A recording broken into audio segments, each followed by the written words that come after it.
Deathwing is number 5. I don't know why he was so easy on LFR. I'm sorry. All the bosses are easy on LFR.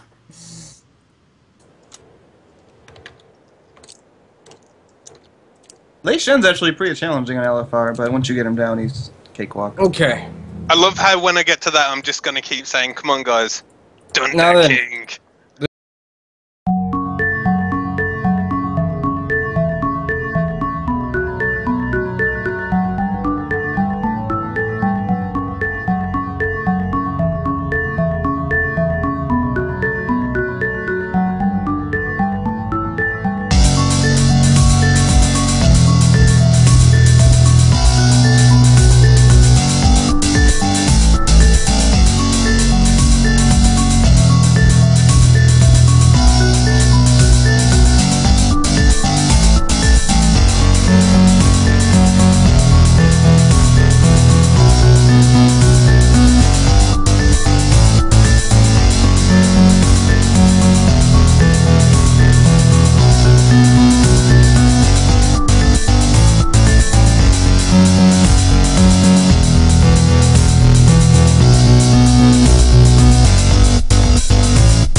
You're back in a couple seconds. We are live right here in the studios of the whole fucking world, because, you know, we're from all over it. But this is But Wait, There's Lore, live right here on youtube.com/The Smoking Gamer. I am Pride. I am still alive. And we are in line to have a tornado-free broadcast this evening. That's good. Or so Yeah. you claim. Mother Nature tried to, you know, LFR me last week. Bring out done already. Anyways, guys, I am joined today by Necroxus over Hello. there with his StarCraft poster and his Elder Scrolls Skyrim. map. Is it Skyrim? Skyrim. Map. We've got Janelle with us as well. Hey. Apparently, Nicolas Cage is guest starring on the show today. Apparently, he's very surprised at everything that I am saying. It's like the best GIF ever. Absolutely unbelievable. I'm just gonna be staring at that now the entire show. Right.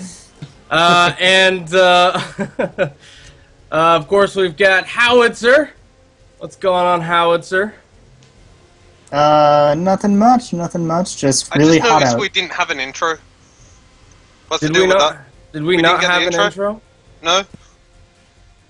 Did we not have an intro? Well, that's all right. We'll fix that in just a second. Actually, let's go ahead and play that now, since everyone important has been introduced. Fuck you. Nearly 15 million people have logged on and experienced the World of Warcraft. Quite commonly overlooked is the rich and illustrious lore and history behind Azeroth. Join us as we venture beyond the pixels, code, and players. Welcome to the story of Warcraft.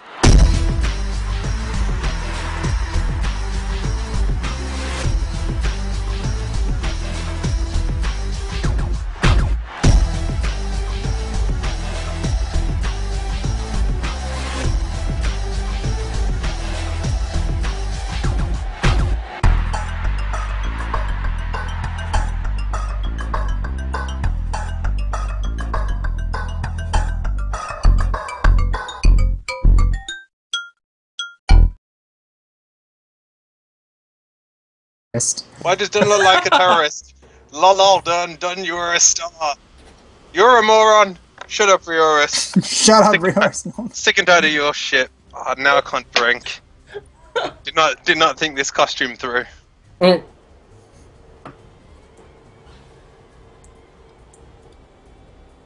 All right. I guess we actually got our intro done. I don't know what the hell is going on today, guys. I woke up about half an hour ago.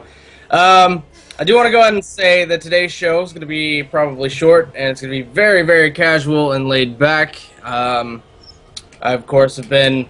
My internet has been shoddy and spotty all week since the tornadoes we had. The power's been going on and off. The internet's been going on and off. Although everything's been solid for you know, the past day and a half or so.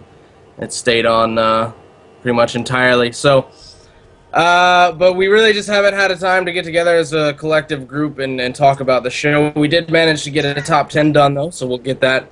We're also going to talk a little bit about the Vol'jin novel. Howie and Necro are going to talk to us about the Vol'jin novel. And so I'm gonna read the IRC. We've got That's what some I'm gonna lore do. for you today. Even it's going to be some unprepared lore, but that's all right. The top 10 list for this week is top 10 toughest bosses or raid bosses in World of Warcraft. Lore-wise, not you know how powerful they are in game-wise, but Yeah, lore-wise. now. Yeah. Apparently, Janelle did not get that memo and voted based on the difficulty in game-wise, but that's okay. In the end, I actually like the list outside of one or two people, so I'm okay with it in the end, and I think everyone else is too. Before we go on, like in the IRC, someone asked me if I am a blood or a crip, and then someone said, well, seeing as he's British, maybe you should ask if he is a fish or a chip. No, I enjoyed that. Thumbs up to you, sir. I can't remember who it is because the IRC's moving kind of quick. Let's we'll have a text message. Is it for me? Have you just? I don't think so Oh, damn. because it's a picture of some lingerie. So Oh, wow. Well, there you go. Okay, so yeah, we've got some lore for you today. It's gonna be a little light on the lore, but that's all right. We all deserve a break every now and then, right? I will say that, like again, you're gonna have to bear with us. We with the tornadoes and stuff last week that came right through my house and whatnot. We didn't have a whole lot of time to get together and prepare the show, but the show must go on, as they say, and it shall. I do want to talk a little bit about some changes that are going on with the Smoking Gamer before I get on with the show and whatnot. Obviously, frequent visitors of the Knights of Lore have noticed a thread, or will hopefully have noticed a thread, talking about Knights of Lore shutting down, closing down as a forum all on its own. Basically, everything is being moved over to thesmokinggamer.com, which you can check out right now. There's not a whole lot to look at the moment, but everything is well on its way, and it is all functional, and the forums are all there and all that good stuff. So, for the first time, I will say if you want to join us in the IRC, you can go to www.thesmokinggamer.com. Click on the live chat button in the navigation menu, or the navigation tabs rather, and now you don't even have to type in your own name. So like if that was stopping you from joining, you'd get there and you're like, damn, I don't know what to put as my name. I don't know what's cool enough to fit in with all these cool guys in the fucking IRC. You don't have to worry about that. All these cool guys and done.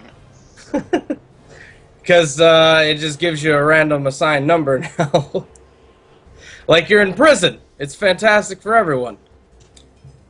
So you can check out, if you want to join us in the IRC and chat with all the hosts and other listeners, you can go to www.thesmokinggamer.com, click on the live chat button right there. Java app is going to load. All you got to do is hit join chat. Once you're in there, if you do want to change your nickname, though, all you got to do is in the little type box, type /nick space, and whatever the fuck you want it to be, hit enter, and there you go. Outside of that, though, we're gonna have a lot more information on why this is all happening and why this is all taking place. Sometime throughout the week, I will probably make a blog post or something similar to that in order to get that done and out there, all that information out to you guys. There's a little bit of it on knightsoflore.com in the announcements area that talks a little bit about it. But over the course of the next week or 2 weeks, you will be getting a lot of information about the changes that we are going to be making to the Smoking Gamer as a whole. And there are a lot of them, so be prepared. We're actually going to have an inter-staff meeting after the show, which is another reason it's going to run a little short, to sort of discuss and finalize a few things. So, let's see. Outside of that, though, I don't really have anything announcements-wise. If you're listening to the archive and you want to get in touch with us, you can email us at lore@omfg.fm, and or you can leave a YouTube comment right here in this video. Apparently, we have a vampire Nicolas Cage now. Quite nice. Are you going to use nothing but Nicolas Cage gifs this whole show, or yours? So I don't know. I don't know if. I'm pretty sure you guys cannot hear Rioris. I think that's like the point of us being where he's at right now. He said yes, and he has a ton of them. So. Do you not think it's a bit sad that a young adult would hoard Nicolas Cage gifts? I don't know. No. Nicolas Cage is amazing. Just look at him. He's eternal. Well, hold on I'm not now. arguing with it. Let's not get carried away. Anyways, all right. Let's get on with it. Well, okay. Here's the deal. So many of you, with the whole power being out and all that stuff, I had a lot of time to just sit here bored. I actually ended up playing a game of World of Warcraft Monopoly with my family, which was very awkward, because they would try and like read the names of things and completely butcher them. And normally when you play Monopoly, you get mad because you landed on someone's shit and they had like some cat hotels and stuff, and you damn near went bankrupt, right? So you get mad and throw everything off the table, and you're like, "Fuck you, Grandma," and then you leave. But That sounds about right, yeah. It took me about 5 minutes before I got so angry with how they were butchering the names of the characters and the places. I literally put in headphones and turned it up as loud as I could so I didn't have to hear them, and I would just read what the fucking card said. Do you have any examples of like some of the butchering? Illidan is apparently named Iladdin. Like if Osama bin Laden was in Warcraft, it'd be Osama Iladdin, some shit like that. Okay, sounds reasonable. Easy mistake to make. Arthas was the Lick King. The Lick King. Somehow, my 14-year-old sister decided that Elwyn Forrest was now Edwin Forrest. I don't know how that occurred, but that's what she called Elwyn Forrest. And then there were some that they just wouldn't even try to pronounce, like Terakar Forest was brought up, a couple other things. But the biggest thing, there was one Onyxia that came out as well. Okay, can I ask a question to the IRC? Sure. I know this is like not normal. Normally they ask us questions, but what's the deal? Why is everyone talking about Moonguard today? What's the deal? One guy has been like... Yeah, but he's doing it a lot, so it's all I can see is Moonguard. Also, someone wants you to give them the lore of the rise and fall of your hair pride. It's... You're not prepared. Yeah, I was definitely not prepared. The rise and fall of my hair, I was born... Okay, when I was born, listen, when I was born, if anyone has seen the Rugrats, there's a character on there named Chucky, right? And he has this long, stringy, but like curly red hair. That's the hair I was born with. I was born with long, stringy, and like curly, like it would stand up in little spots and then like curl at the ends. So I had My like hair used to be like that blonde when I was a wee lad. weird, like spiky curl things going on. Sort of like a very loose Jufro is what we'll call it. Like a very loose Jufro, I guess. Then, as I kind of grew up as a small baby, by the time I was like 5 or 6, my hair had calmed the fuck down and turned blonde. Right? So, born, red hair, 5 years old, blonde. Hit puberty, hair turned brown. Started growing my beard, beard came in red. God. How unfortunate for you. Which apparently is a very Irish thing to have happen, to have brown hair and a red beard. And then my hair decided it didn't want to be a part of this world anymore, and it recessed back into my skull. I don't know. Or at least part of a theory. I've got a theory. I'm going to theory craft this now. Old gods did it. No, that's Rioris. You see, as you consumed Hold on. It's quite flattering, so... Hold on. Happy birthday, Sicarius753. Alright, continue. Oh yeah, that dude's birthday. Have a good one, dude. Yeah, anyway, so as you like consumed lore knowledge, your brain needed the extra energy to fuel all of it. So it started consuming your hair. Yeah, that's certainly a possibility. And that is how you climbed the mountain Lore Olympus and became a god. Yeah. You heard it here first. The Mountain of Lore Olympus, indeed. That's canon. So outside of that, I actually have a Widow's Peak. Like it used to be a lot better, like a lot cooler, because it was like straight up exactly like Vegeta's. Like it came down to a point, like right here where my hairline actually started. It's gone up and kind of flattened out at the bottom, but it used to have like a really high arcing Widow's Peak that came to a point, and it was really awesome.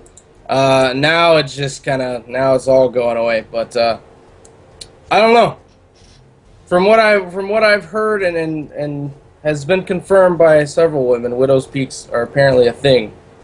So. Well, they are. I think you have one. Well, I mean, like, I think to them. Apparently it is a sign of strength or some shit, some psychological bullshit. I have heard from, oddly enough, a couple of my friends' moms that bald men are better lovers. Are they? I don't know. Well, see, I don't really need that going for me because I'm already a Scorpio, and apparently we're like gods in bed. That is true. I remember having this conversation with you before. What is happening right now? We're having a lore show, but apparently it's the lore of Pride today. So Pride was born in a small town in the suburbs of Oklahoma City, Oklahoma, a town called Edmond, at Integris Hospital at 1:11 in the morning on November the 21st, 1989.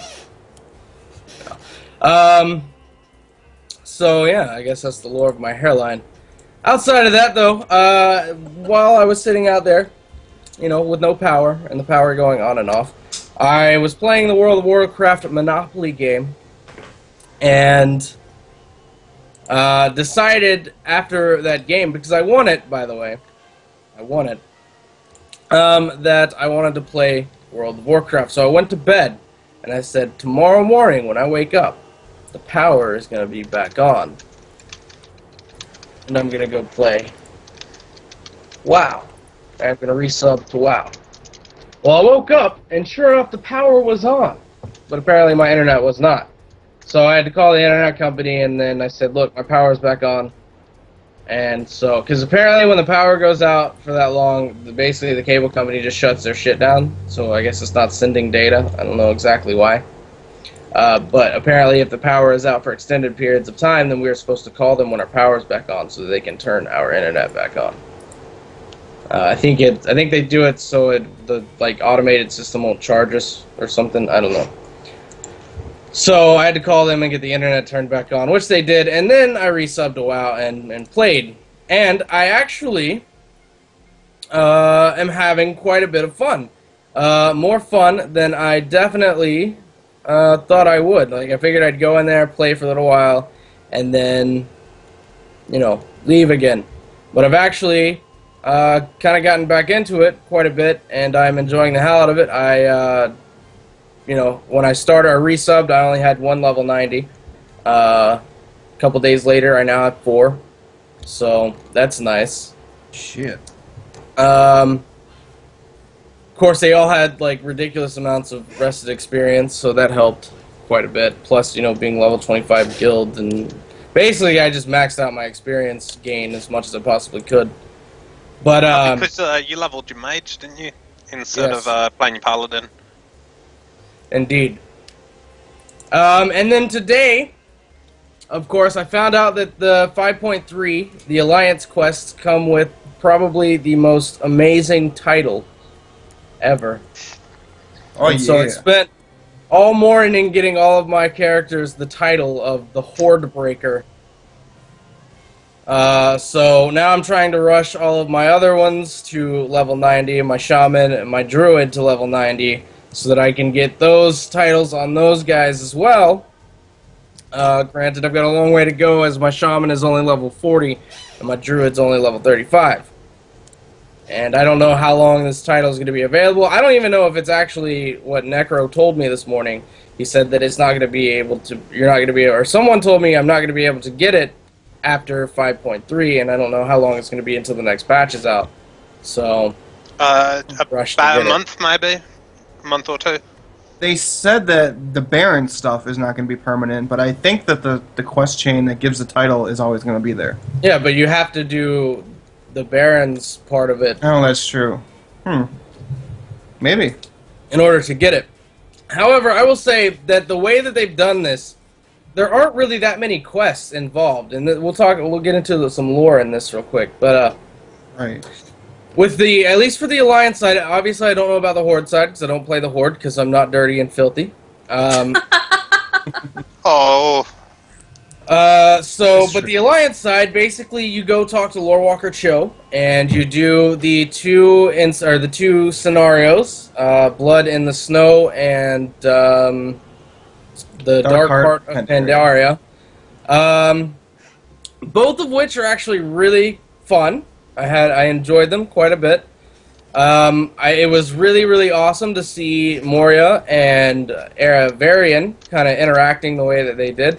I don't know, Necro, maybe you share some of the sentiment, but it seemed like Varian was kind of flirting with Moria.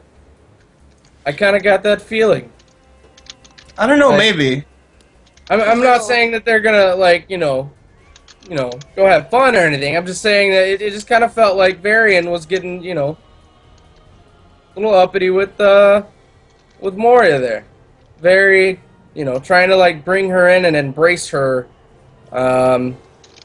within the Alliance, because of course the other two clan leaders were like, no, we're not going to help you because we're afraid of the Dark Irons, and then the Dark Irons were like, well, fuck it, we'll go, and all that good stuff. So I mean, I don't know, Varian and Moria seem to be, getting a decent relationship going, which is really good for Moria and the Dark Irons because they are the outcasts of the, Council of Three Hammers right now. So it's kind of nice that Moria is kind of gaining some, allegiances within the Alliance. At least for you dwarf players out there that want to see, that particular storyline keep branching out. Outside of that, though, you do that, and then you come in and you get a quest to basically go to Durotar, where you meet up with Agent Kiernan and Agent Soli of SI7. Then you basically take control of a robotic cat, and you run around through Orgrimmar, more Durotar than Orgrimmar, but basically you run around this massive horde camp of ridiculous amount of soldiers, and you have this little circle around you, and they can't, like, step into your circle. And they're running around everywhere. It's very chaotic. It's like Warcraft's version of Frogger, really. And you have to kind of navigate this cat through the maze of horde runners and walkers and stand-stillers, and get, you have to break a troll free, and you have to get all these documents and things like that. And then you come back.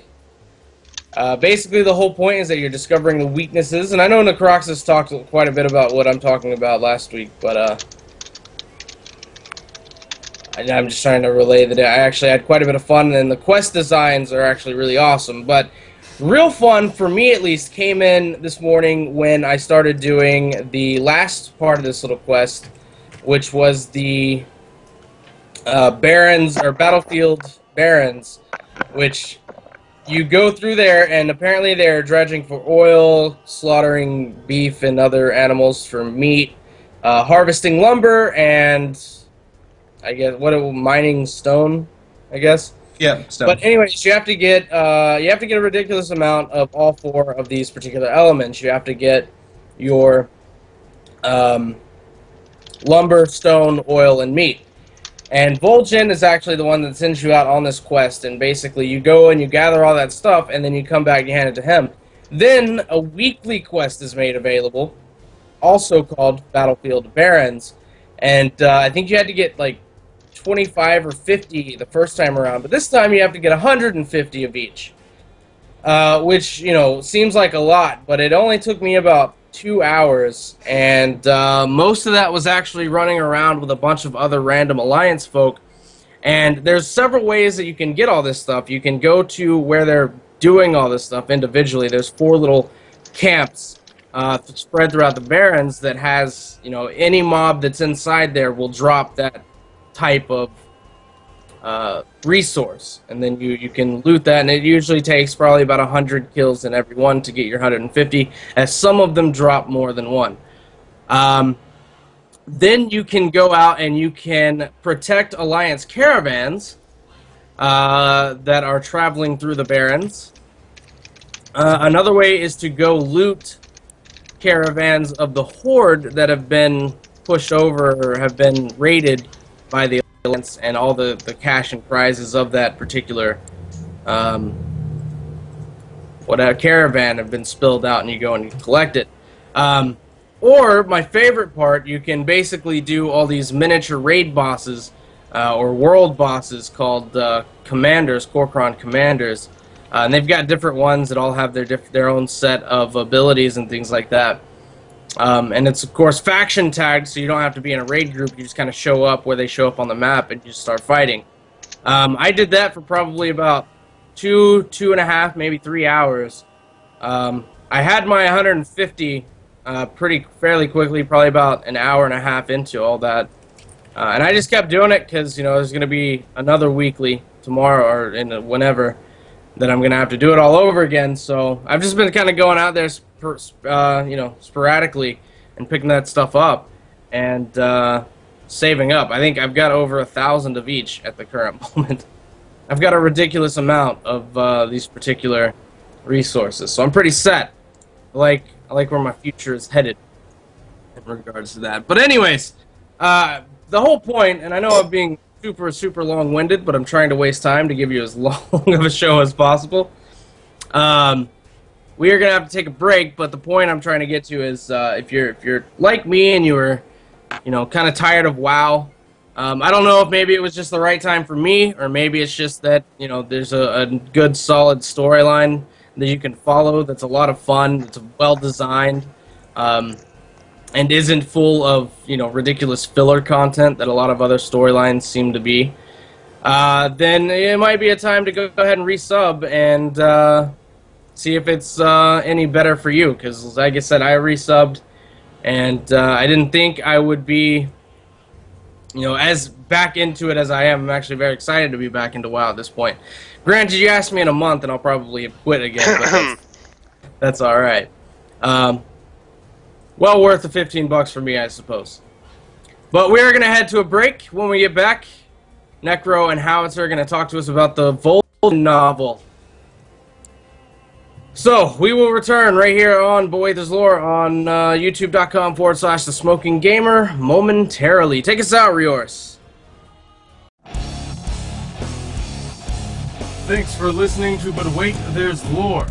Show your support in the real world by picking up one of our brand new Season 6 But Wait, There's Lore series t-shirts, only at printonblack.co.uk.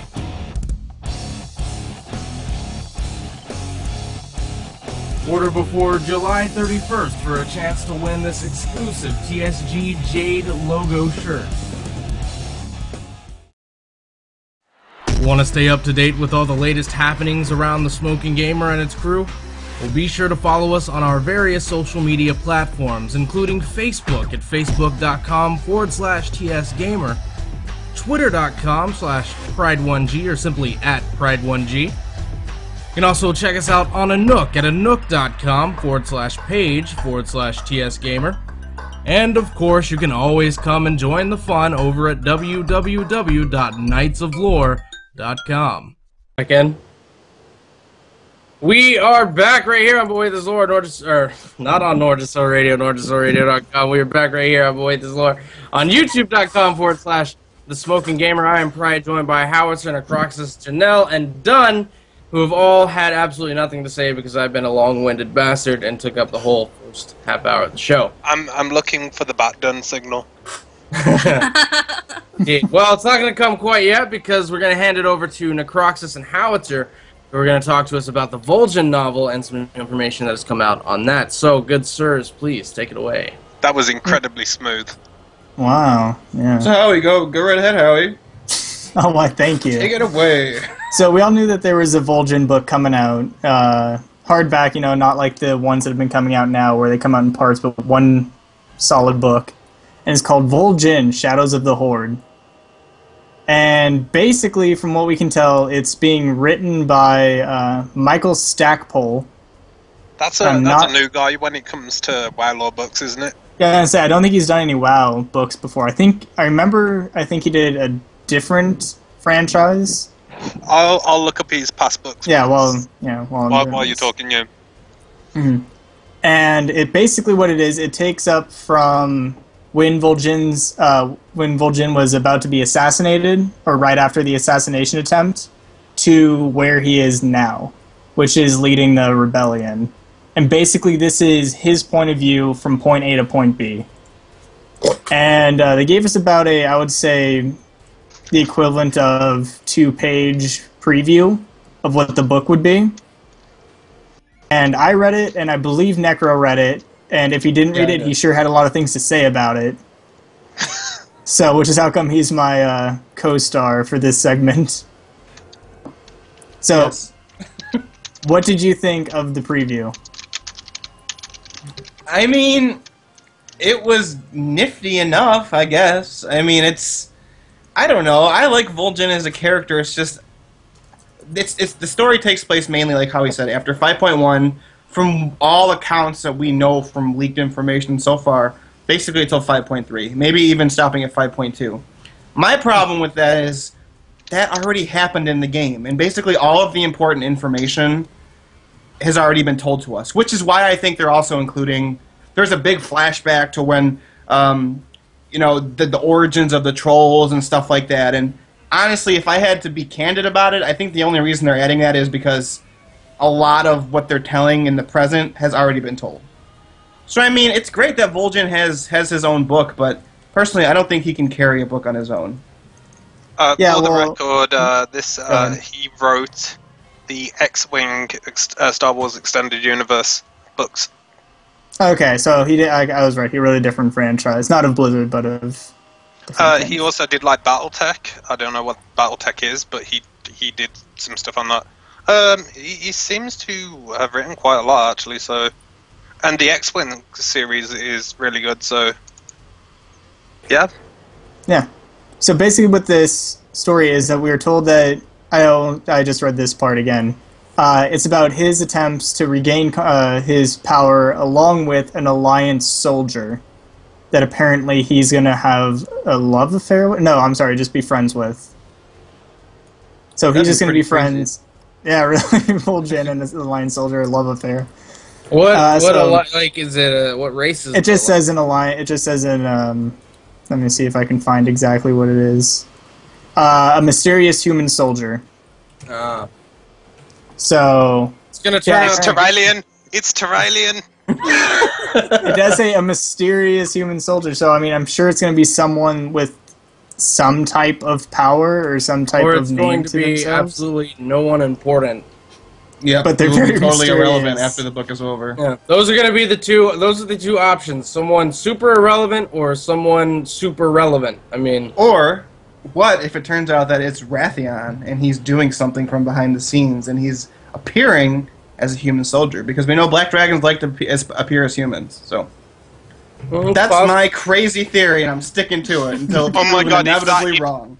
If that turns out to be true, though, that'd be a great twist for the book. I mean, I'm gonna read it. It would be. Yeah. Because if I don't read it, probably won't know what's going on in it. So I'm gonna have to read it. And then I'll have to go to someone else like Necroxus and. I suppose you do have Necroxus now, so you could. Back in the day, I was the sole book reader. Also, if you want to talk about together, if you want to talk about hairlines done, have you looked in the mirror lately?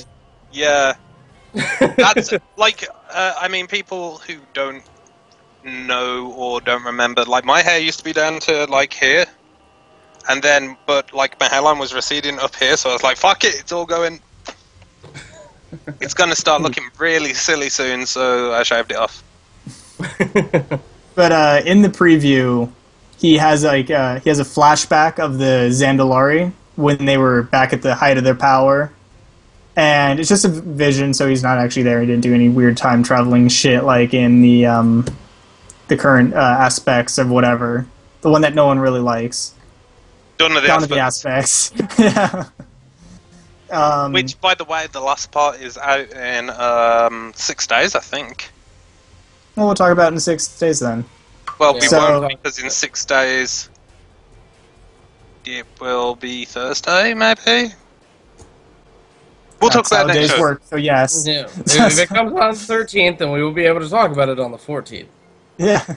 It's the way time and you works. see what he sees is the Zandalari coming to power, but all of a sudden in his vision, the Zandalari get replaced with the Dark Spear, his own kind, and he like all of a sudden sees himself as the general of them, which he already is, but he sees them as more of like a grand rising, almost Zandalari in power like troll race. So what I think this is doing is it's starting to get him into the mindset of being more than what he is, having more power and leading his people even more than he currently does. Which is what I think is Blizzard's attempt to make him more war chief like. Yeah, it's the book to make him the war chief. Because Set up the war chief. basically right now, if you were to ask a horde like, what do you think of Vol'jin? Most people would say, well, Vol'jin doesn't seem like the kind of guy who would want the job. He's not very involved. He likes to kind of keep to his own trolls.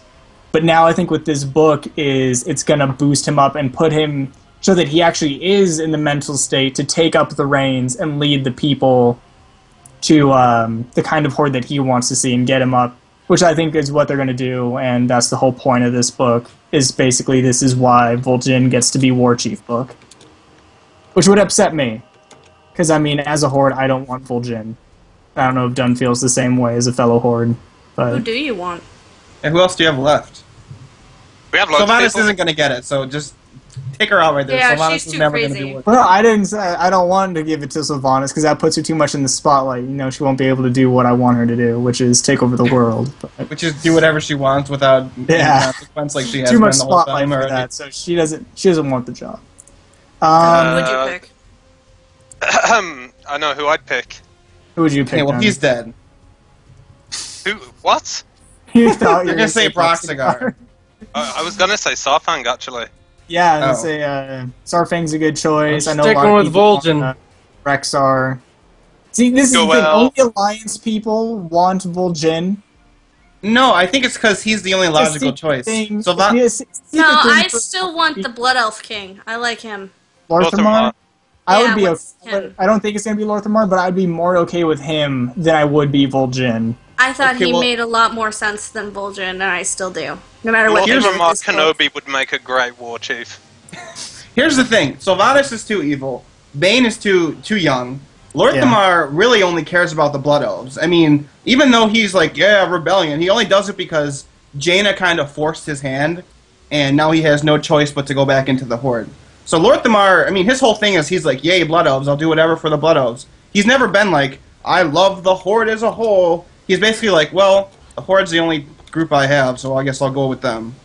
That's why I don't think he would make a good one, because, I mean, unless they do a major character change, he doesn't care that much about the Horde compared to the Blood Elves.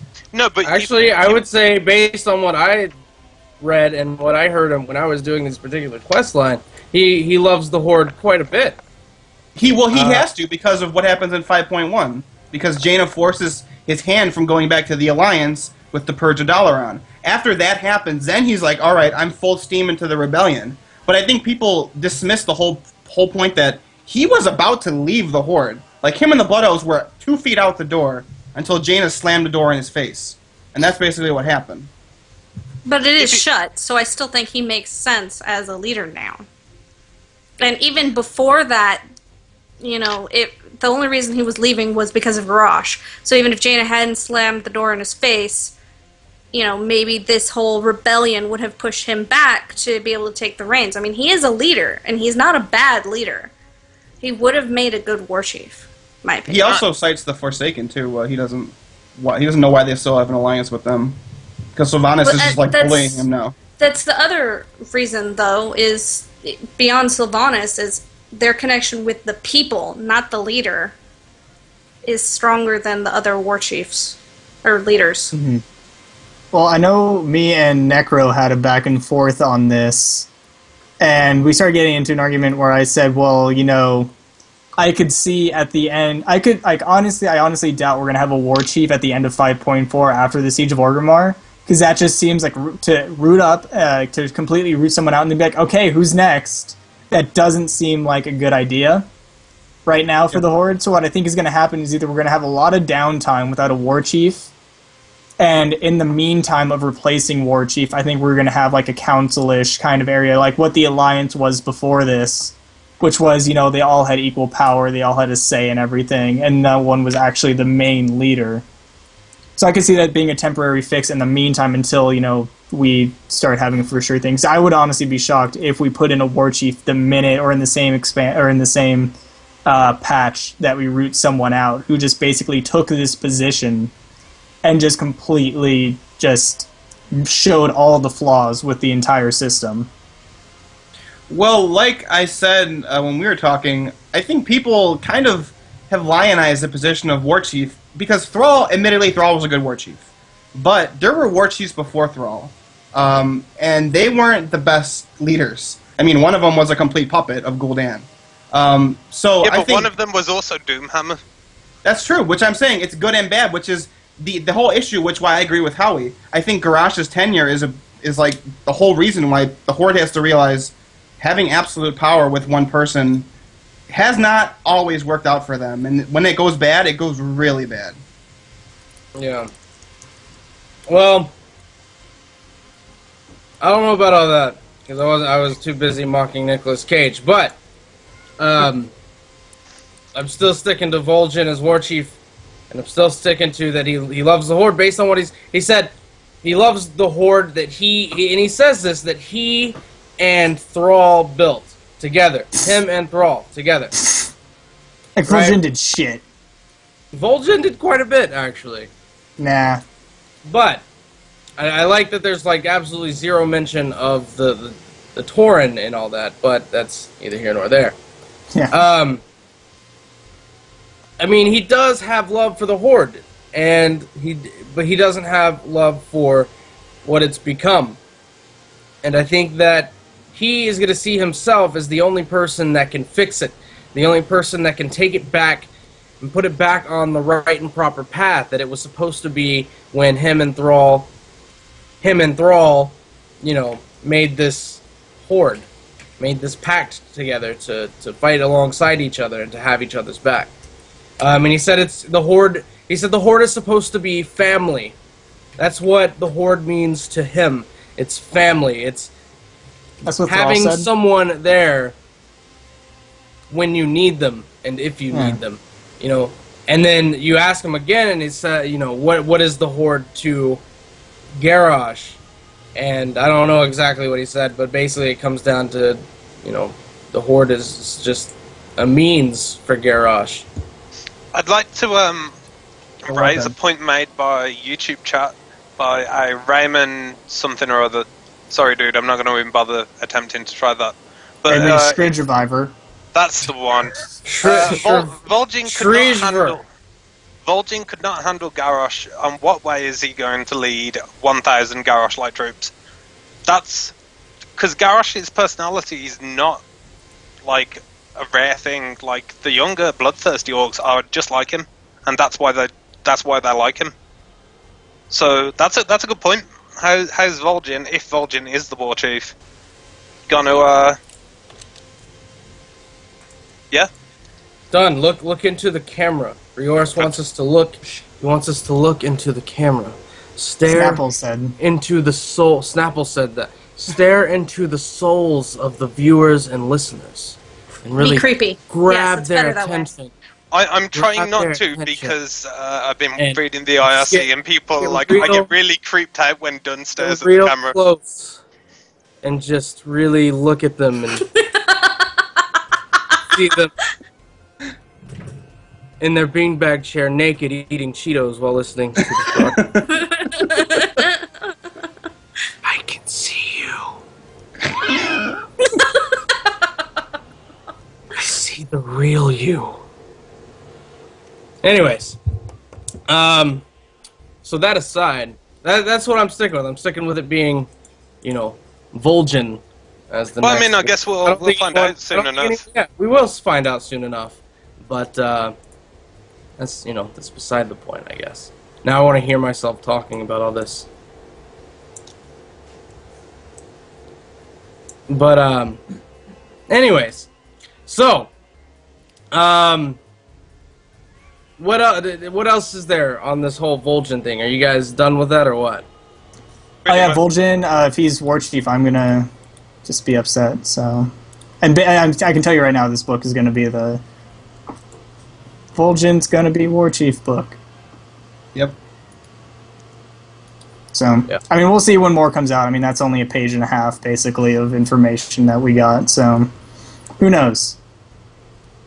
Okay, I've got a personal request. Pride, you need to get your eyes like really close to the camera, and Necro, you need like your nose and mouth, because your cams are above each other, and then you'll be like one face. Nope. Lost that That chance. I sounds already like said that. that sounds like a Big Brother competition in the making. Who will be the new head of household? Anyway, That's starting soon. that's a me and Howitzer thing. We are two very straight males that happen to enjoy the reality game show Big Brother. Whatever. Oh, yeah. Nothing gay about that. No. I don't know. Necro, is there anything gay about that? I don't know. I will leave it up to interpretation. Anyways.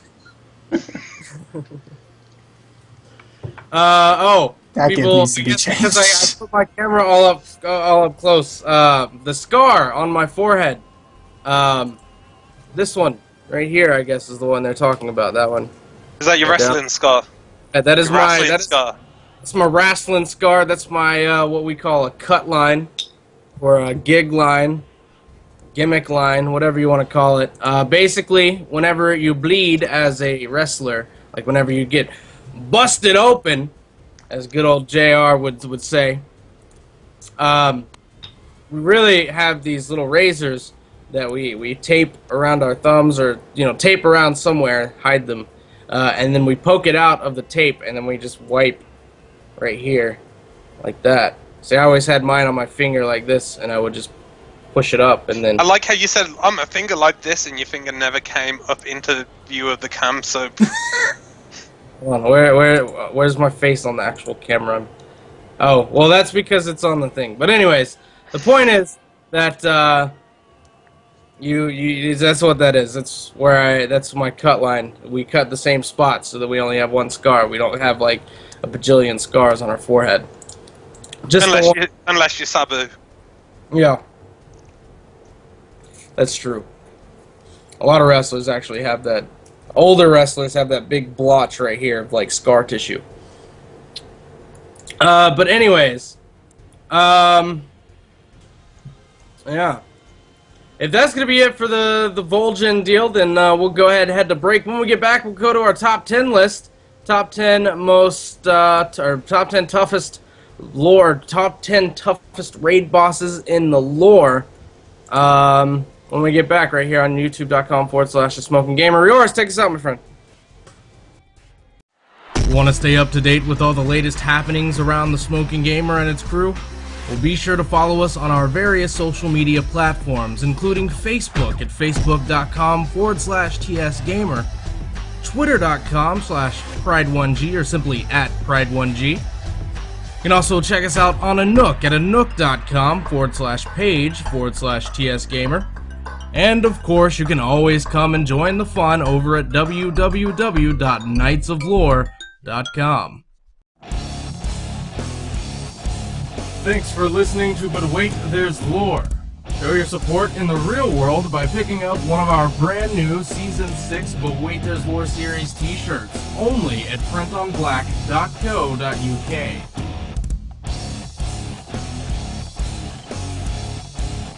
Order before July 31st for a chance to win this exclusive TSG Jade logo shirt. I can't hear Rioris, guys. Welcome back to But Wait, There's Lore right here on youtube.com/thesmokinggamer. If you are tuning in live, you can join us in the IRC by going to www.thesmokinggamer.com. Click on the live chat button right there in the nav tabs. And if you're listening to the archive, you can send us an email to lore@omfg.fm or leave a comment below. And we read them all and all that good stuff. There's always someone paying attention somewhere out there in the world. So, yeah, if you need to get in touch with us, that's the way to do it. Be sure to send us your questions as well, because we are going to have, you know, that Q&A session. But To me. For true. It's me, MPD, in the IRC. For you archive listeners, of course, use the email. Outside of that, though, we need to get to our top 10 list. And that top 10 list is the top 10 toughest bosses, or toughest raid bosses, lore-wise. Not game or game mechanics-wise, but lore-wise.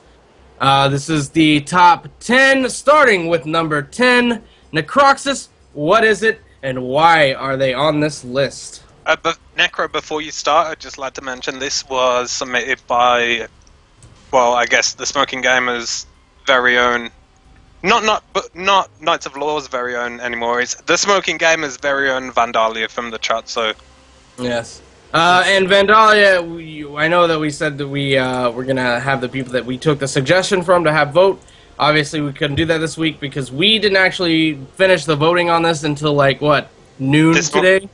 Well, this morning today, Yeah.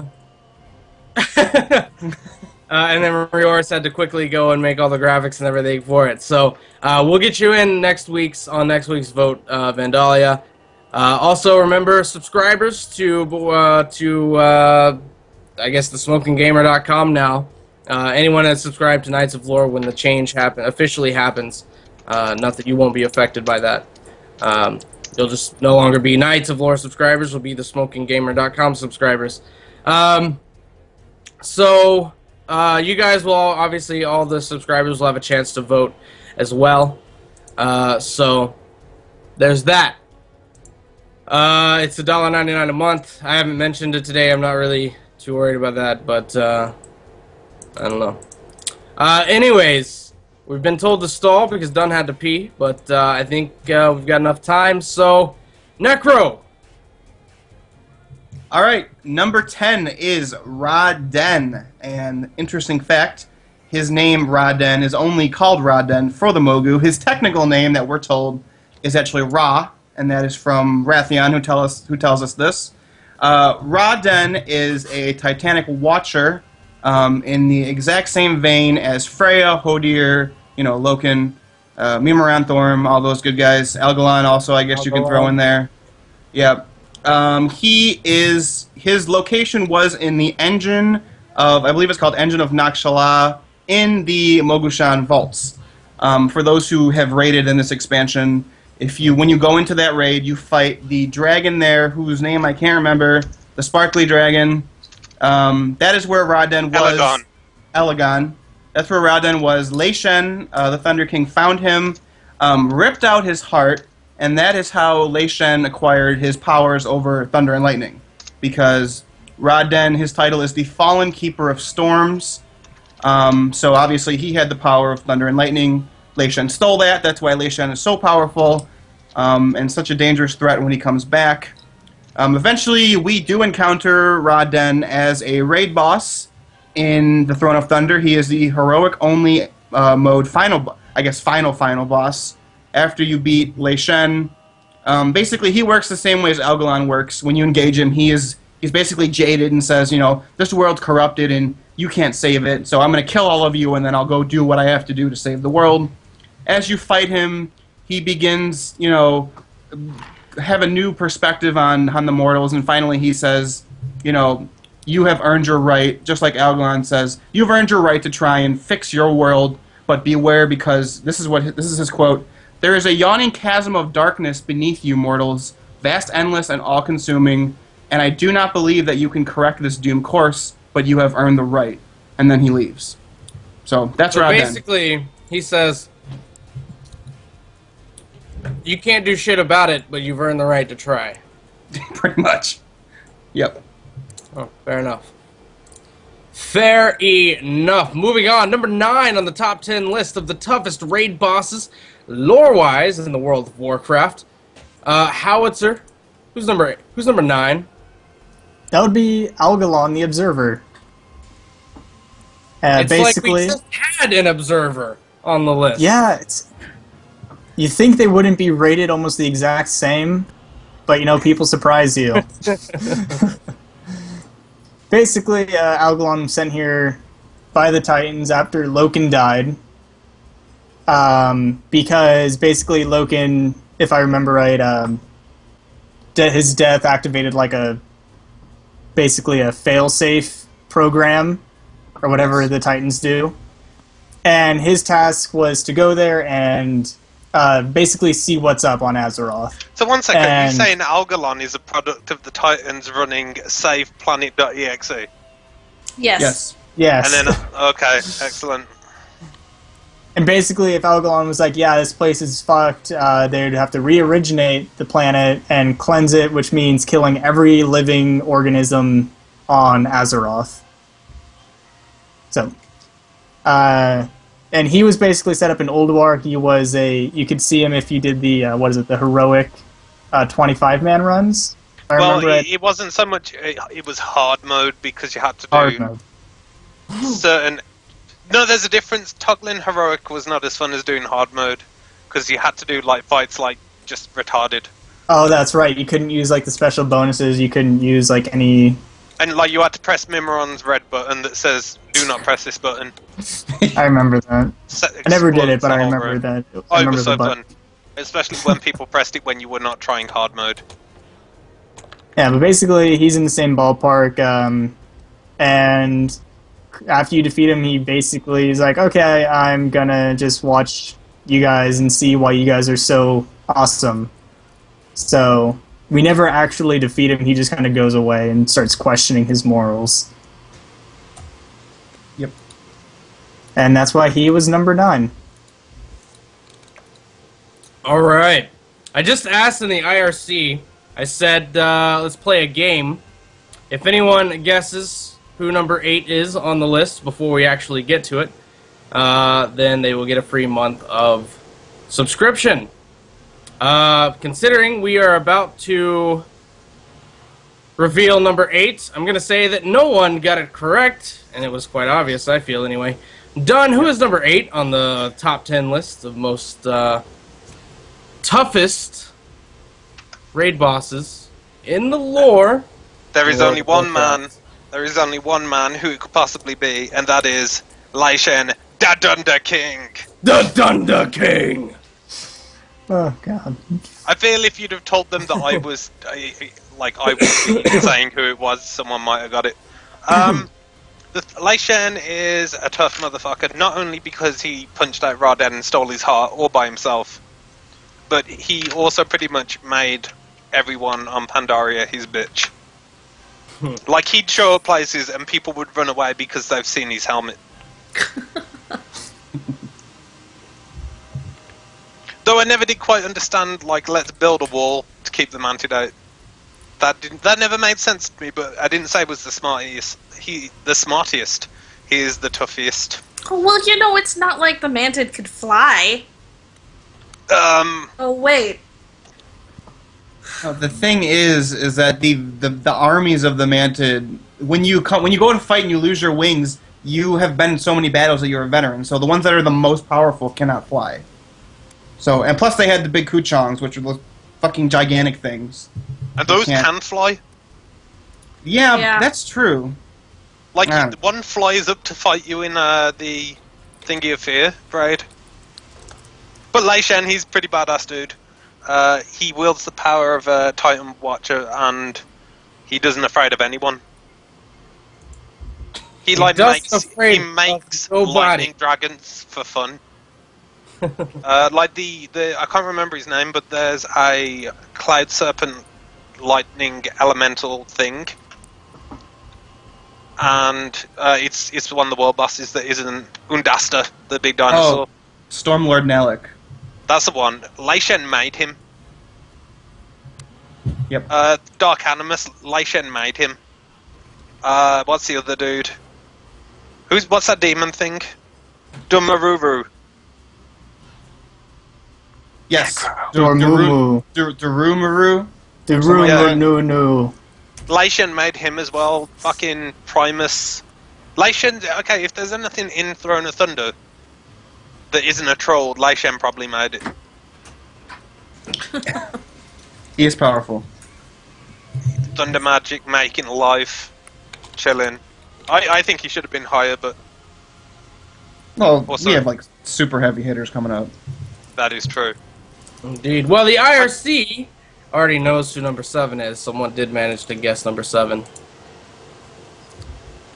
I was Number- shocked. Yeah. Number 7 is Malygos. Indeed. He is was the aspect of magic, and he basically had the part of the Titan Norganon's power. No, that's not right. Is that right? That's the Titan? Yeah. Isn't Organon the Titan? Yeah, it dude? is Norganon. Oh, sorry. I guess not. Never mind. So he had part of the Titan Norganon's power, so he's got Master of Magic and can do all sorts of special nifty things like destroy the ground out from under you. And destroy and fly over buildings in a single bound. I honestly wouldn't have put him here. But He was an aspect. I mean, he had some power. yeah, He did kind of go crazy, and then Alexstrasza was like, "I have to take a bitch out." Yeah. kind of. Would And you he did go as kind far of as to die say to a that whole he bunch went of- cray cray? Yeah. No, I'm not sure if everyone knows, but like, if anyone's following Janelle on Twitter, you have an issue with people saying cray cray, don't you? Oh my fucking god, I was ignoring you. Thanks. Yeah. Why do you think I did it? I don't know, I was still ignoring you, and then you had to point it out. Try But- out me. To He give doesn't some points to Malig, I was gonna say to give some points to Malygos, he is able to change ley lines, which was That's the whole true. point. Which I mean, if you change ley lines, is basically destroys Azeroth. So So I guess as a threat, he would have been higher, but I think power level wise, that he wasn't really that strong. I guess that's how I'm looking at it in that perspective. Like as a threat, he's pretty high up there, but one-on-one, I wouldn't. So like consider his him. his machinations were powerful, but he himself wasn't the strongest. Exactly. person. Yes.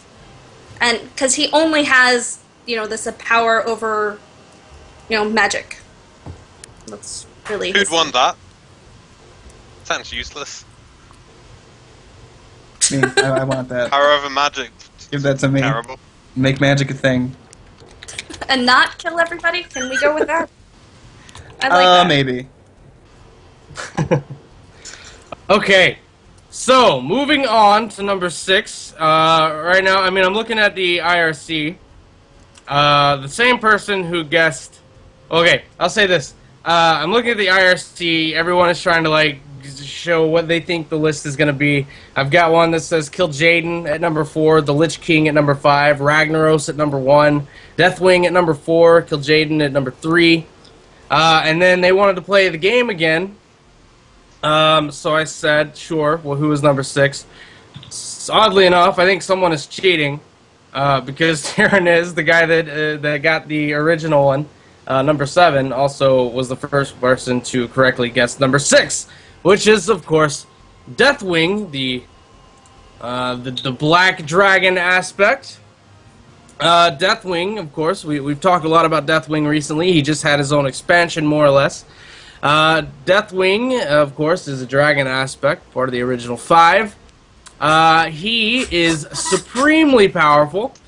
He has had many, many years to perfect his craft, and he's also gotten some help by being empowered by several old gods and other magical artifacts, including the Demon Soul, which ultimately is what destroyed him.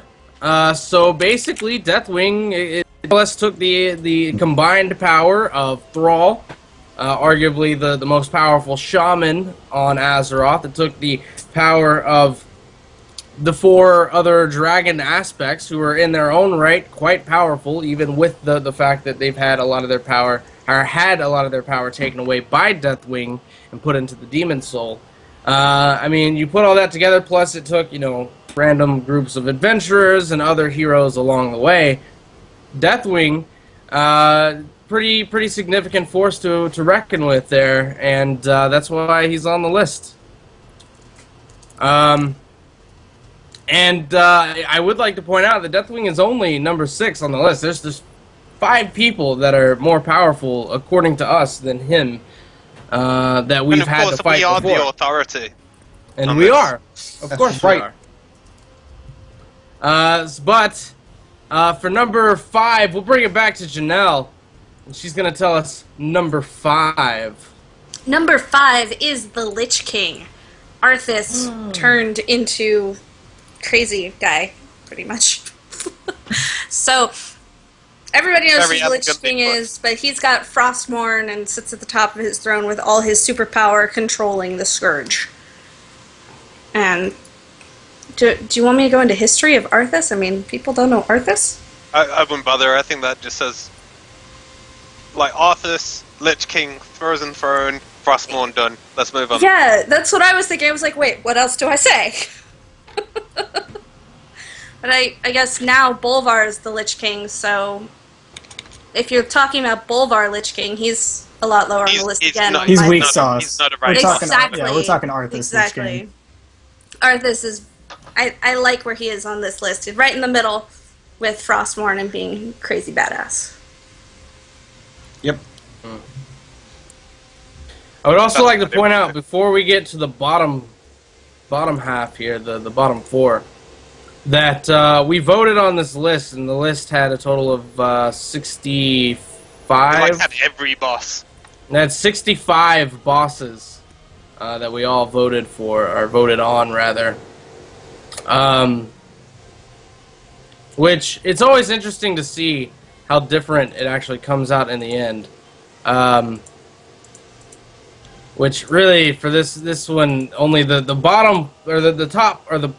I get so confused. The bottom 5, I guess, places 1 through 5, are completely different. And then you've got the top, which are almost exactly the same on the original voting thread. And then, of course, we narrow that down and we get, you know, our actual scores. But yeah, I just wanted to point out that there were over 65 bosses on the list, including Terran Gorfiend, Saffron, Prince Malkazar.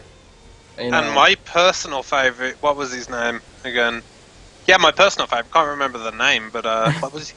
The troll, and you fought him, and then Bloodlord Mandakir, my personal favorite boss. Bloodlord Mandakir.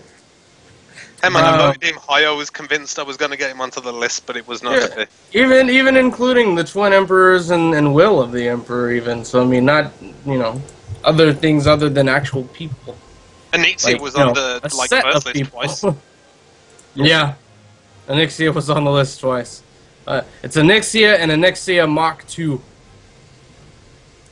Also, there's Ragnaros was on the list twice. And Nefarian. Wow. Anyways, let us move on to the top 4. With number 4 on the list, right? It is number 4, of course it is. Number 4 on the list. Me. Who is it, Done? It's me. This number 4 is the first Old God entry. It is Cthulhu. He was a thing. He ate raiders and he doesn't afraid of anything. He enslaved the Akir. It was the Akir at that point, wasn't it? I mixed up my bug races, but the bug race, he enslaved them. He empowered Shogal. He caused no end of shenanigans for the new council of Tirisfal. And he did all this while being a big eye, and for the most part dead. Yeah, that's true. This was after he lost the first time.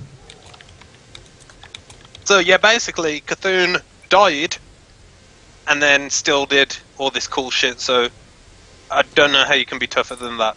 Death didn't slow him down. So what can? What can? Bride, what can? I'm sorry. What? Never mind. I'm sorry. I was reading the chat because Angry Smurf is like staying Angry? ridiculously true to his name, and he's just angry. I don't think he has agreed with any list that we've come up with so far. Like every week, I sit here and I read the IRC chat as this list is coming out, and it's just he's just never happy. I don't know. I'm trying to make you happy, Smurf. I want to know what he wants on the list, but he's not saying it. Help me to help you, buddy. Help me to help you. Help me to help you. Howie, I'm not sure if you read, but Angry Smurf said, knowing Dunn and Howie, I'm sure they got Sylvanas on this list. Well, unfortunately, That was my Sylvanas prediction. Sylvanas was only a boss in a dungeon, so unfortunately, she did not qualify. Believe me, if we were accepting dungeon bosses on here, she would have been number one. 10s across the board. Oh God.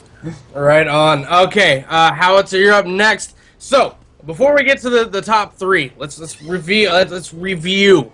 Number 10, Raw Den. Number 9, Algalon. Number 8, Lei Shen. Number 7, Malagos.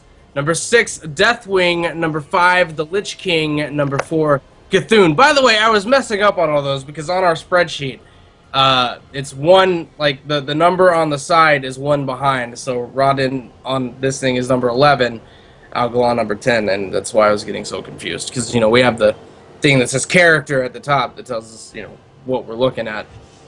Okay. You know what I'm saying? That's why I kept getting confused, and I was pissing myself off, man. I was like, God damn it, stop looking at the number. So yeah, Rodin, Algalon, Lei Shen, Malagos, Deathwing, Lich King, Cthulhu, bringing us in, starting us off in the top 3.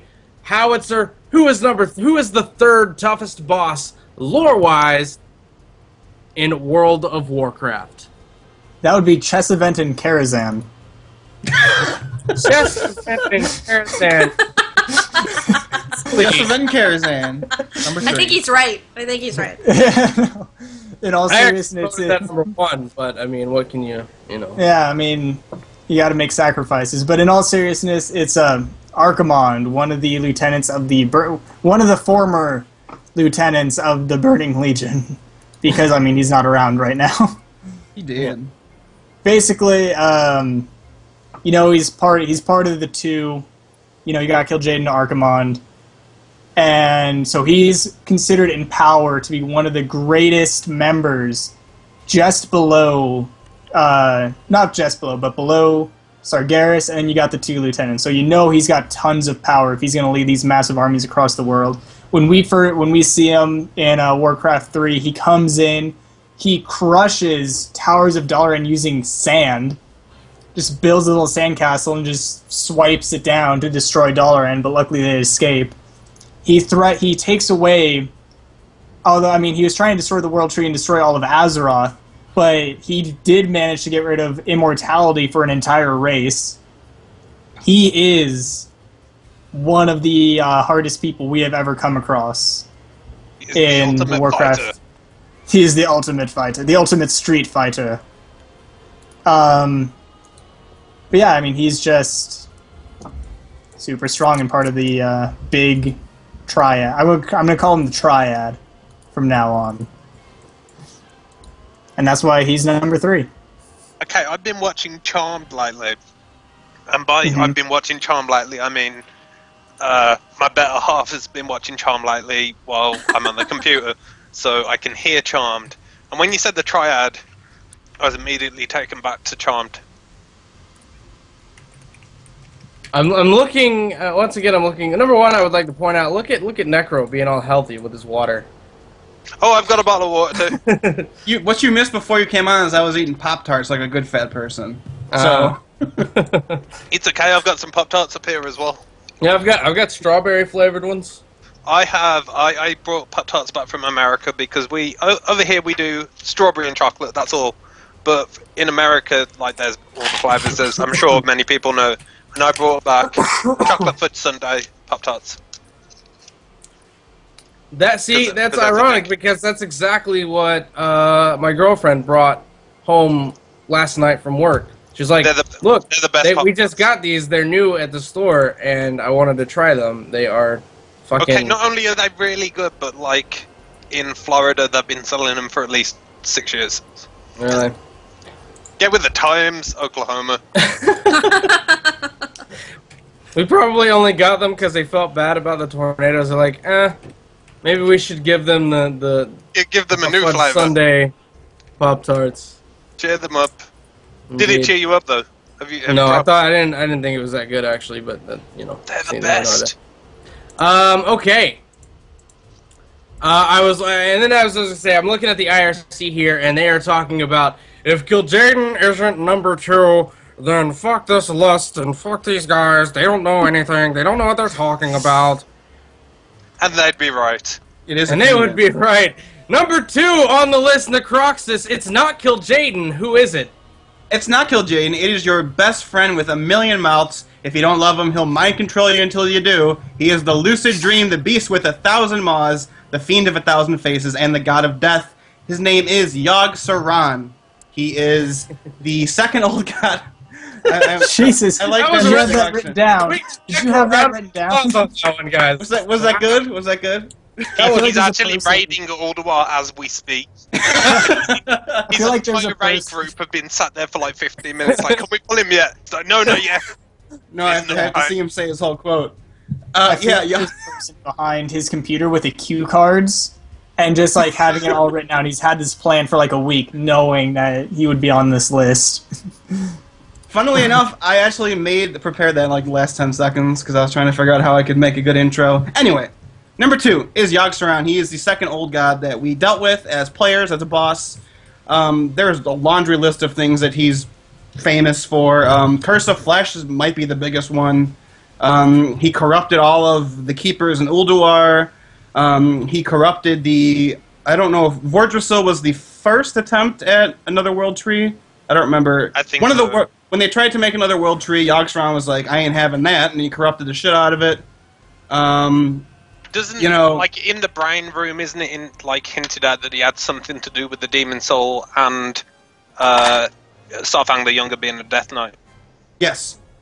There's a lot of hints of what he's done. Of course, we've never been confirmed, a lot of them as well. The Faceless ones are also largely credited to him because of where he was, as well as their appearance in Frozen Throne in Northrend. And so, yeah, he has got everyone so worried that even Ronan was like, we need to take care of that shit when he broke out of his prison. And you know, when you have a time-traveling dragon-controlling, or a raptor-controlling... Raptor army mage saying we have to take care of that, you know, he's dangerous.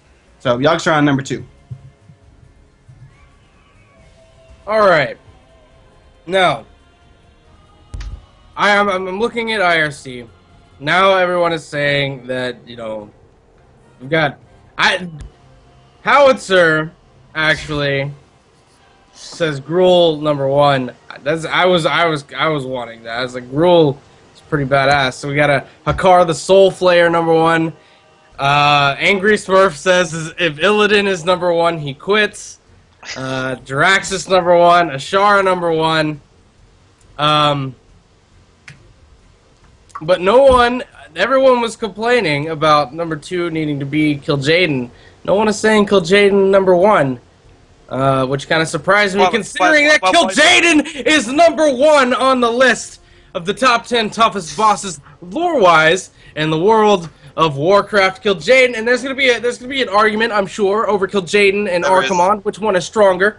But strength does not always come down to how physically strong you are, or how, you know, how well you use magics. Sometimes true power comes from the brain. Alright? And that is why strength is not all about strength. Smarts is not all about smarts. That's right. Kill Jaden for me is number one on this list because he is probably outside of Sargeras, who we have not faced in combat as a raid. Kill Jaden is probably the smartest guy we've ever fought. Oh goddamn! Angry Smurf was just like not Illidan, not Illidan. And now, of course, everyone is all happy because It's not KJ Illidan. is- He wasn't even on the list, guys. So calm Yeah, down. Illidan's he's not even there. Actually, I can take a look. Let's see. Illidan Storm Rage had an average of 7.5. He came close. We'll talk a little bit more about who came close to being on the list here in just a second. But Kil'jaeden, as I said, Kil'jaeden I feel is the smartest guy that we have fought so far in any expansion in World of Warcraft or vanilla. Of course, we fought him in the Burning Crusade. We only fought a small. He was trying to get out of a fucking portal as we were fighting him, right? Like, Yep. Yes. you know what I mean? So he wasn't even. You couldn't even say that he was at a quarter strength, and he still was. He was even hard mechanics wise. You had to have like 27 shamans, in a 25-man raid group, just to kill the guy. Do you guys remember that? The whole shaman chaining bullshit that you had to do? I've got a story. We had my guild, like this was before my time, but we had a bunch of shamans, and one by one we would rotate them into the mage group. It was four mages and a rotating shaman, and those Right. shamans' only job was to cast Bloodlust when they were in the mage group. Right. Back when Sighted and what's the Alliance debuff? Exhausted wasn't a thing. So it was to keep 4 mages constantly bloodlusted to get the fight. And then they only beat him when he got nerfed because Wrath of the Lich King. Right. But yeah, Kil'jaeden, like I said, Kil'jaeden obviously is Sargeras' right-hand man in the Burning Legion. Right now, he is the leader of the Burning Legion in the absence of Sargeras. He controls one of the most dominant forces in the entire universe. Now, Azeroth, maybe not so much, but if you go around to the other, everywhere else in the universe, the Burning Legion is a constant threat to everyone and every planet everywhere. Azeroth is one of the few planets that have been able to successfully, back the Burning Legion off and hold them back. So, and Kil'jaeden is, of course, the leader of this, and Sargeras has kind of made him his protege, if you will. Sargeras has kind of infused him with his knowledge and some of his power. And as we were saying, Kil'jaeden as a whole is probably as I was saying, Kil'jaeden is probably the smartest, most intelligent person we have had to fight so far. And in my opinion, intelligence is just as important, if not more important, than the brute strength, which is where we're going to get into this argument over which one is stronger, Kil'jaeden or Archimonde. And can we define real quick the lines of here? So just by a show of hands, if Kil'jaeden is the strongest, please raise your hand. Between who? Kil'jaeden and Archimonde. Just Can I raise- abstain from this vote? Because No. I didn't even... No, No. this is Fine. part of the job. Okay, Jan, I can't see your hand, so We're gonna assume it's up. your hand up. I'd No, go you with see- Kil'jaeden, honestly. You see, Jan is like trembling with rage because I'm annoying her in the Yes, you're chat. chirping. Okay. So, Dunn, you have a very hard case to fight because it's 4 versus 1. Kil'jaeden being stronger than Archimonde. Please present your case to the jury, if you would. But you're the jury. This is a completely biased court. Well, hey, this let's is a kangaroo Oh, court, no, no. and let's be Just honest, handle John's it. around for number 1. So what I'm If gonna you're, do. wait, you're the awesome British guy who's always right because he's British. Like, handle it. Okay, fine. Challenge accepted. Right now, I am creating a thread. Archimonde versus Kil'jaeden. We're gonna make a poll, and we are going to. We're gonna leave it up to the viewers to actually, to be fair, last time we left anything up to the viewers, it was the Burning Legion versus the Zerg, and they were wrong. So, They were right. What are you talking about? They know what's up. Anyway, no, my main issue is, like, first of all, Archimon would just punch Kil'jaeden in the tit, okay? Because that's pretty much, like, his mental mindset is like, oh, I'm just going to punch you in the tit. But the real thing I have an issue with, the real thing I have an issue with is both of them being higher than Yogg-Saron. That's a whole different argument. I agree with that. That's my issue with this list. I voted Yogg-Saron number 1 and Cthulhu number 2. Kil'jaeden got a 5 from me, which is halfway down the list. The reason is he is only basically at half power when you fight him. So I don't think he deserves to be number 1. Because I think people are crediting him with all of his power when he's a raid boss, he doesn't have that. Because if he did, he'd basically just be like, I win and just kill everybody. And that's not what happens. Like the Lich King did? Pretty much. Okay, the thread is up. You do, I believe, have to have an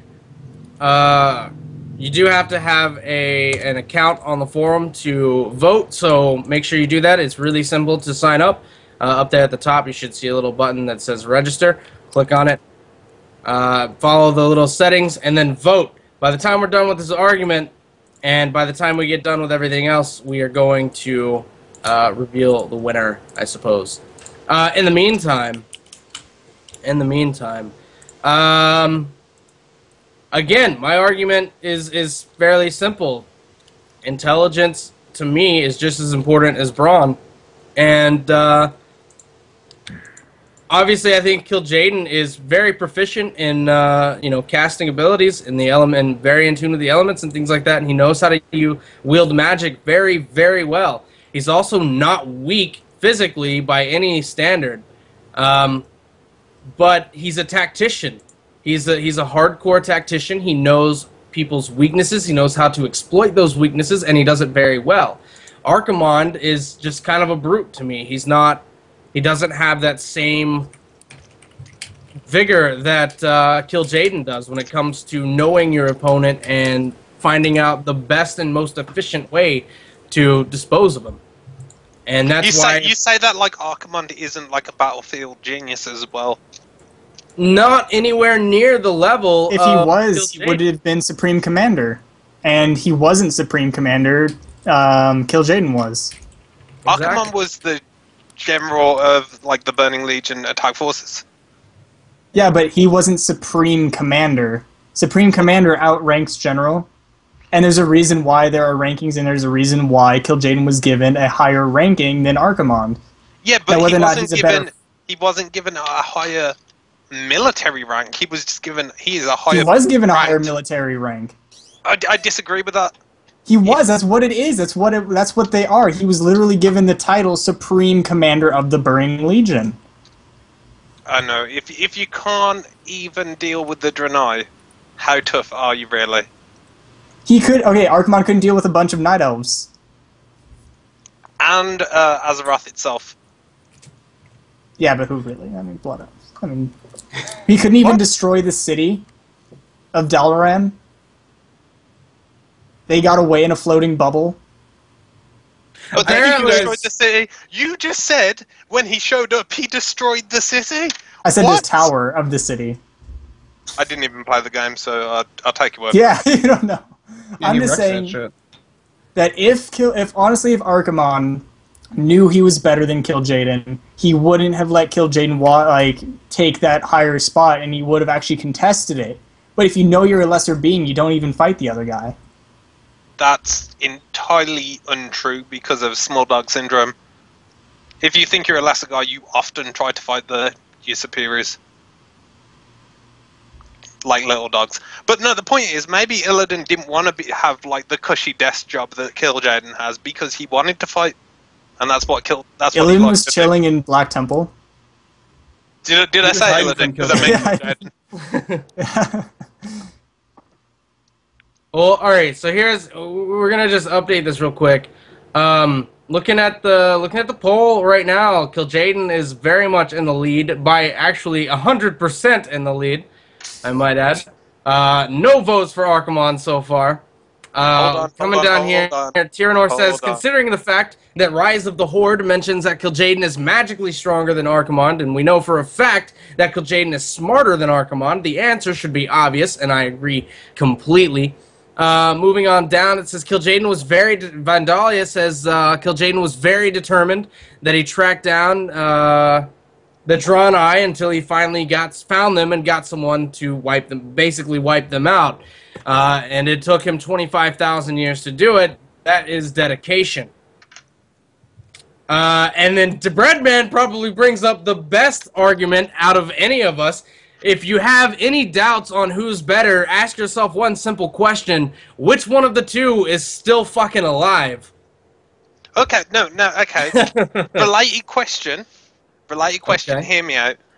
Which force is more powerful? Arcane magic, or like the whole druid shit that they do? Like the power of Azeroth itself? Naturally. Which force is more powerful? And what was the question? I'm sorry. I don't even know if you can answer that. No, tell me the question again. Okay, the question is which is a more powerful force, Arcane, or the power of the planet that you're standing on itself? Arcane, because Earth doesn't do things to me.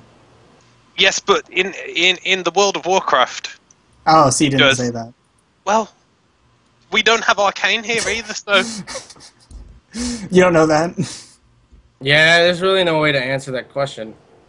exactly. Well, without qualifying which of those forces is stronger, then I could easily just say, well, Azeroth itself was fighting against Archimonde, like all the power of the Sunwell put into a bitch was fighting against Kil'jaeden.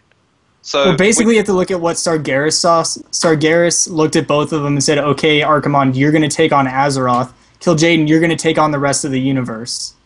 Obviously, he expects one of he obviously expects one of them to do a little more. That's not what he was doing. While Archimonde was going out I fighting don't know the about that, universe, but- Kil'jaeden was looking for the Draenei, and Archimonde's he all was like, "Yo, out bitch, why are you in- fighting the Draenei?" And then he's You all like, think it's- "Because you think they'll it's have the- really upset No, me." Kil'jaeden is the entire time going to other planets, recruiting and destroying planets. Well, Archimonde got, basically Azeroth, he got stuck on the first one. He's like, oh, I don't know what to do, it's Azeroth. And then while Kil'jaeden's off, Raffles stomping the other planets. I don't really care that much about this issue, but could I get 1 point in? The 1 point that I want to make in this Sure. argument? Yogs around and kick both our asses. No, that's nothing to do with that. Both of them are extremely powerful. The problem with Archimonde is that he's arrogant, and that is why he died. He was so sure of his victory after the Night Elves delayed him long enough that he willingly went to the tree without checking what was going on, and he gets killed by Malfurion's trap. There's no argument to that. Malfurion even says his arrogance is what killed him. He lost because he thought he had already won the battle. He's a dumb Kil'jaeden doesn't do that. Kil'jaeden is not arrogant. So, I mean, if in this debate that I don't really care that much about, I think that gives the edge to Kil'jaeden. Yeah, Necro's just waiting for the Old Gods versus Burning Legion fight. No, I already explained Well- my reason why. I mean, I don't know. According to Snapple Monkey, this is just an extension of my alliance bias. I don't know Freaking how out. my alliance don't know bias if has that's anything to do with Archimonde and Kil'jaeden, but that's apparently what the deal is there. It's your superior intellect Oh, argument. the superior intellect argument. Sorry, I think that intelligence is, you know. See, I thought he meant because Kil'jaeden's red, hordes would go with him, and since Archimonde is blue, the alliance should favor him. But it's Yeah, the but opposite. then I wouldn't. Yeah, I don't know. Yeah. Anyways, let's go ahead. We'll leave some voting up for just a few moments. Although right now the winner is fairly clear. Well, we'll as come I've back said before, like last time we left it to the community, they were wrong. So there's no way the Legion would beat the Zerg. No, the community. Look, the customer is always right, Don. They're not my customers. All right, moving on. Let's take a look at this. In terms of other people that came really close, I guess the next 5. Well, we'll go with the next 5 that would have been on the list if it was a list of 15. Number 11 would have been Ragnaros. Number 12 would have been Illidan Stormrage. Number 13 would have been Gruul the Dragon Killer. Number... What? Come on, 14? Right? 14 would have been Shaw of Fear. And 15 would have been Ultraxian. Alakir, Nefarian, Magtheridon. Ragnaros would have been like number 22 on the list. Right under Chokal. For all you Ragnaros fans out there. Ragnaros would have been 22 on the list. What was Kil'jaeden on there? Not Kil'jaeden, was Kael'thas. Was number 1. Kael'thas? Yeah, a lot of people are trying to figure out where Kael'thas was. Okay. Well, would you like me to go down the? I'll just go down the list. Starting at number 1. Just do the bottom. Just do like the bottom 5. The bottom. Or something. Just tell people where Kael'thas is. Yeah. Kael'thas is 26. Who's the very bottom? I just want to know that. Who's the High King Mulgar? Oh my god. The top 10, apparently the top 10 worst or weakest bosses would have been, let me see if I can count to 10 here. 1, 2, 3, 4, 5, 6, 7, 8, 9, 10. Number 10 would have been, this is from strongest to weakest, so number 10 would be the strongest out of this 10, would be Alexandros Mograine, Asgalor, Nightbane, Anubarak, Lord Marogar, Hexlord Malakros, Bloodlord Mandakir, Patchwork, Arlea, and High King Mulgar. I like that list. Alright, let's take a look at the vote. One second. Someone in the thread said that Kil'jaeden has a more complicated summoning ritual than Archimonde. Yeah. I disagree with that point entirely, because it took one of the Council of Six reading from the Book of Medivh to summon Archimonde, so it's not like, oh, it's an easy ritual. Power of the Sunwell trumps that. That's my opinion. Didn't they summon him fate there, at the Sunwell? Or am I forgetting? Isn't that the whole point? Or was that where they resurrected Kel'Thuzad? I missed what you said, I'm sorry. Didn't they summon Archimonde at the Sunwell? No, they used that to resurrect or is that where they... it was one of the two. I can't remember. It happens in the ruins of Dalaran. Is the quest? Is the mission in Warcraft 3? Well, okay, one sec. So the guy they need to summon, Archimonde, needs to be summoned by the thing that summons Kil'jaeden. Or not the ruins in Dalaran. I disagree. Archimonde to punch you all in the tits. Archimonde's supremely powerful. I just think he's not as much as Kil'jaeden. Okay. Well, the poll results speak for themselves, I feel. 75% of the voters said Kil'jaeden is stronger. 25% said Archimonde. So, we were correct on the list. Kil'jaeden, rather, is stronger than Archimonde. Alright, we need to go to break. When we get back, we'll be doing some Q&A. Riors, take us out.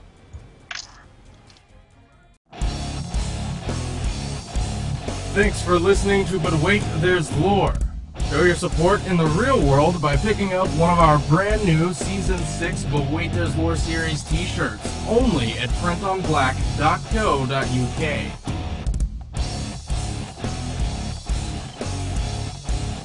Order before July 31st for a chance to win this exclusive TSG Jade logo shirt.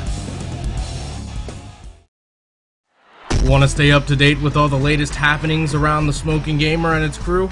Well, be sure to follow us on our various social media platforms, including Facebook at facebook.com/TSGamer, twitter.com/Pride1G, or simply at Pride1G. You can also check us out on Anook at anook.com/page/TSGamer. And of course, you can always come and join the fun over at www.knightsoflore.com. Gruul to be number 1. I want a Gruul on the list. Well, Necro, we are Necro ruined that for you, Don, is what I was trying to say before Rioris is all like, "You're back on! You're back on!" Shut up, everybody! You're on. I hate you Good old guys Gruul. so We're talking about much. the list and how we wanted Gruul on the top list, and Necroxus ruined it, voting him a 3, while everyone else voted him at least above a 6. Honorable Anyways. mention, Gruul. Everyone did. Welcome back to Oasis Lore right here on God damn it, that's gonna take forever to get used to. Right here on the smoking on YouTube.com/The Smoking Gamer.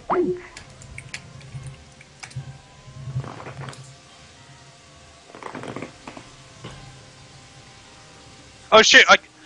We lost Pride? Yeah, we lost Pride. Oh. It's a Okay, done so- show now. Oh No! no. So, You can't be the show host Like- and the question guy. slight correction in our previous segment. It turns out we were all wrong, apart from me. Arkham is now number 1. I'm pretty sure we're going to do questions anyway, so done. Let's get some questions going since we only have like 13 minutes left anyway. You're not the boss of me, Howie. Okay, so now we're going to Do do it, some Don. questions. We're going to do some questions because I have decided to do so. Let's see. No, someone sent me one really early in the show, and I thought it was. Clever. I thought it was a really good question. Oh. Okay, it was from Richie Hits in the IRC. What moment in WoW lore made you sit back and be like, "What the fuck? Are you serious?" Is that like a good what the fuck, are you serious? Or is it like, what the fuck, are you serious? I think it's a shock. It wasn't specified, so let's Okay. answer both. Because I'm sure there's instances of both. Yeah, I mean, for me, I'd say the cinematic after you defeat Deathwing was more like, what the fuck is this? Because it didn't make any sense to me. I'm like, what was the point? And then my like, oh, what the fuck? What is I this? return! Would be when the Wrathgate went down. I return. Those are Pride is both. also back. Those are both great questions. Not both questions. Great questions. Great, I'll ask you the great question. What's instances. The question is, what moment in WoW lore made you sit back and be like, "What the fuck? Are you serious?" And because it wasn't specified if that was a good thing or a bad thing, we're doing both. Oh. So what moment in lore what moment in lore made us go, what the fuck? Yes, in You know both a what? good and a bad way. You know what? That's a great top 10 list idea. I already answered it. We're doing it as a question because, Yeah. like, it'd be too complicated as a top 10. No, wouldn't, but whatever. And we would all Anyway. just be stupid and wrong anyway. Yes, it would. No, something like that is a very personal thing, and therefore would not rank well in a top 10 list. Alright, well, Howitzer, what was your answer, if I may ask? My positive what the fuck moment was the Wrathgate and the plague being thrown down, and then my negative what the fuck moment was the cinematic after Deathwing Falls with the whole pregnancy thing and the giving up powers thing. So, Alright. Oh, no, go go ahead, ahead. Oh, okay. No, you, how about it? My what the fuck, this is awesome moment was, okay, picture you're in Jade Forest. You're a young Lawwalker show, and you're looking at some, I don't know what they are, I guess they're paintings or something on a wall, and then, or Scrolls. Like, maybe, no, it's like when he's sat at the wall and there's like jade or something on the wall and different precious stones. oh yeah. And then like a new one appears and it's like just a Shah. It's like, oh no! And then he runs to the Jade Serpent statue, which promptly just falls over, and then that, I'm not even sure which Shah it was, but it was fucking huge. And I was like, oh my god! It's a Shah of Doubt. That was the Was it the Shah? Yeah, the Shah Oh, of of course Doubt it was was, that, yeah. because then you fight him, don't you? that's the boss in the dungeon, yeah. And that was cool. My what the fuck are you serious moment came from, what was it? You know what? It's a recent one in 5.3 when an alliance goes to talk to Vol'jin, and then they call his bluff. He's like, "Oh, I'm sorry, guys. I was just trying to scare you." Yes. Fuck that. Yeah, that's a true one. I mean, he kinda wanna doesn't change say to it that. like That that, one pissed me but- off. I'm paraphrasing, but He just basically, to paraphrase it more correctly, he just kind of goes, hold on, let's be serious. Let's not get hasty. And that's more the attitude I feel that he had. fuck that. He should have just stuck with his. Oh, another one. It's not so much a lore moment, but like that really bothered me was when. What was his name? Firepaw or Fire Fist or whatever the fuck his name was hitting on the other one, and then people complained, so then he didn't hit on chicks anymore. Fuck that. That was so stupid. That was the best thing that he did ever. That's me.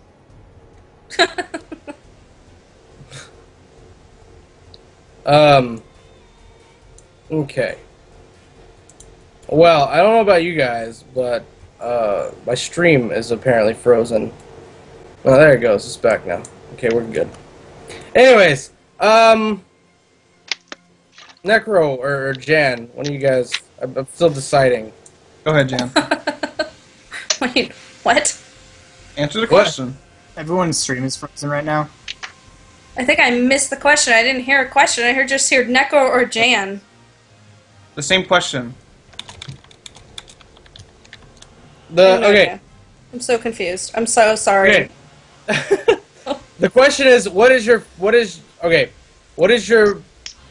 I guess, moment that made you go, oh my god, that's so awesome in WoW lore, in Warcraft lore, rather, and what is your one moment that makes you go, like, what the fuck just happened? Oh, shit. Yeah, that's a hard question. I can't even really decide, but... Oh, I mean, I know what my what the fuck moment is, but I don't know what. Yeah, me too. What's the what the fuck moment? Old Blanchy! Oh! Blanchy get killed, man. What the fuck? Yeah, I think that right there was my favorite thing through the first, like, 3 expansions up until they killed her. How she just kept coming back every expansion as somebody new. I really liked that. You know what? The more I think about it, I'm thinking of more and more dumb shit. Okay, when you go to Oldham and you need to ride on a camel, and then you go to get on the camel, and then they're like, no one rides the lady. That was amazing. What are you talking about? Fuck that. I always assumed there was a reference I didn't get. My other It's just a joke. That's because they always stick you on a mountain. This time they're like, no, you don't get to ride the mount. The camel was called Humps. It was referenced to the Black Eyed Peas song. Well, But yeah. what is the point of that particular camel if you're not to ride it? Fuck it. Fuck that You can't camel. ride it 'cause it's the It's lazy. like, I'm glad the pygmies killed it. well, that's like, what's the point of the Wow. chick from the Black Eyed Peas if you're not supposed to ride it?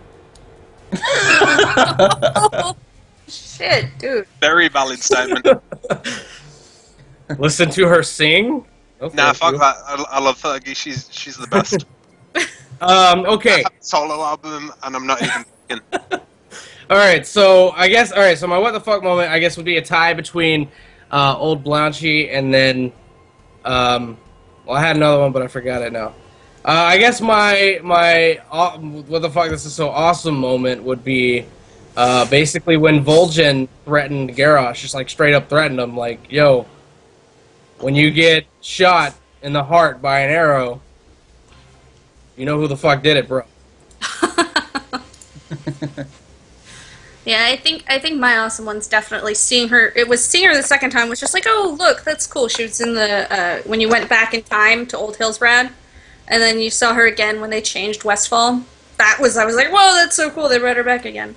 I think my what the fuck moment also, honestly, was when they killed Bolvar. Killed, quote unquote. Oh yeah, poor Wolf. I was like, what? They're all dead? The Forsaken suck! And Howie's there in the corner going, yes! Citrus is so awesome. It begins. I guess my other what the fuck moment would have, on that same vein, would be the death of Ronan, or even the death of Krasus. Both of those things were happy days for me. I agree. I particularly like telling you, like, when that book came out, it's like, I tried the gnome chick, she's, like, really smart, and then she gets turned to dust. Oh, that was heartbreaking. It really was. And then her dad was really sad. Yeah. Whole How Chrissy can you be Gold's happy right in the about this, feels. Don? You're a Good. fucking monster. Good. All right, Necro, it's all on I you, think I'm buddy. last. I'm gonna be different and unique because that's my job, and combine both of mine into the same thing. Mine was, okay, imagine this. You're in vanilla, and your king is missing, and you're on the Alliance, and you don't know what's going on. There's some crazy theory. Jaina thinks something is happening, has something to do with the Defias. You go into Blackrock depths and you rescue this guy. You go to Stormwind and you find out that the person that's been advising both Bolvar and the king is fucking Onyxia, and she turns into Onyxia, and you fight her minions as she escapes.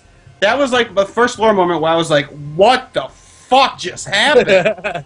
And it was awesome. In both ways, it was just amazing. That's my vote for both. It's a good vote. Okay. Well, there you go. Good job. All right, I think we got time for like one more question. This I know, week. and I've got it. I've got the Hey guys, question. this is gonna be a short show. Pressed for Okay. time. Every fucking time I say this is probably going to be a short show, we put on like a 4-hour show. Okay, but why there's Lore Fan at 260 says, if he was so powerful, why didn't Broxigar kill Jaden? I'll tell you why, because Jaden was a bitch and wasn't there. Archimon showed up. No, but seriously, when Broxigar went back in time, Jaden was not present at the War of them Or things. the ancients. That's the ones. Ancients. It sounds like a statement I'd need to be high to understand and agree with. What, that Jaden was a bitch and wasn't there? He was a bitch? Basically, And he that wasn't person there? tried And to he kill us wasn't in there? Broxigar. Yeah, because it's Sorry. Kil'jaeden's fault that Broxigar wasn't there. No, Broxigar It has wasn't. nothing to do with Jaden's fault that Broxigar. Jaden wasn't there. They were basically trying to insult me and Dunn's love of Broxigar by saying, "Why didn't Broxigar kill Jaden then?" Because Jaden didn't. He wasn't there. But they were never at the same. Yeah. So. Who sent that? Who was it? But why there's Lore Fan 260. Oh, okay. Remain hidden. I see how it is. Okay. One more fast one. Oh yeah, I got another quick one here. From actually, let's ask. Is there any quick ones in the YouTube? I think it's all about how we're so wrong about the list. No, it's With been extra questions. Raymond again, who I'm fairly sure. Didn't he say something earlier, and I couldn't say his last name? Yeah, Scourger Diver. Yeah, that's the one. With Theramore and the Black Scritchver. Dragonfly dead in Duskwallow Marsh, will Blizzard turn this zone into an ogre starting zone in the next expansion pack? Fucking hope No. so. No, No, That would what actually them be to pretty do- cool. no. Like, remember there was a April Fool's like Blizzard thing, like new playable race, Two-headed ogre, ogres. two-headed ogres. You need 2 people to play one. Me and Howie would play one, Yeah, we would. We tag team No. that shit. and we'd stream it, and it'd be awesome, and we get all the views. You guys would shout at each other, no, I want to go this way. No, Broxigar's over there. Oh, okay, let's go over there. But what if Broxigar was over there? Then we you'd would both go over there.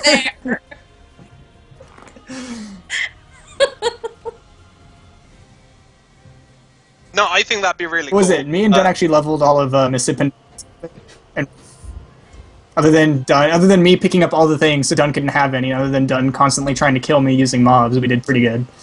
I did constantly kill you using mobs. That's I what you know, and got I for constantly picking up stole all my items. sparklies. I don't think they'd turn that zone into the ogre starting zone. I don't think they're adding ogres as a playable race, ever. I think they Yeah, should. I hope not. I hope not. My God. I think they played out all their lore in Kata. Yeah. I don't want any new playable races, to be honest. Because I then really you need don't. to make a new character that you'll never level. I want another one. I want to be a necromancer. Damn it! I would Yeah, really. That'd be really a class, class. not a race. That would be a class, I know. not a race. I know. I don't want to That's what he race. I said. just want to be a necromancer. I really Do want whatever to else see you the want. Naga as a race. Just be No. swimming Naga fish can- people. How would they wear pants? How would they Fuck ride it, who mounts? needs pants? Don't most podcasters podcast without pants? I bet half you guys aren't wearing pants. I'm wearing I'm actually wearing pants. shorts. I'm actually Why wearing is that short pants. done? I don't believe it. Stand up. Hands check. I've been standing up all show. Well, okay, fine, done. You win. That's the only reason I wear pants. Pride stood up. There we go. Now he's not getting up. He won't do it. Pants. Pants. Look at my shiny pants. That have holes in it. Oh God. Howie still hasn't got up. Oh. I'm just gonna shuffle around a little bit here.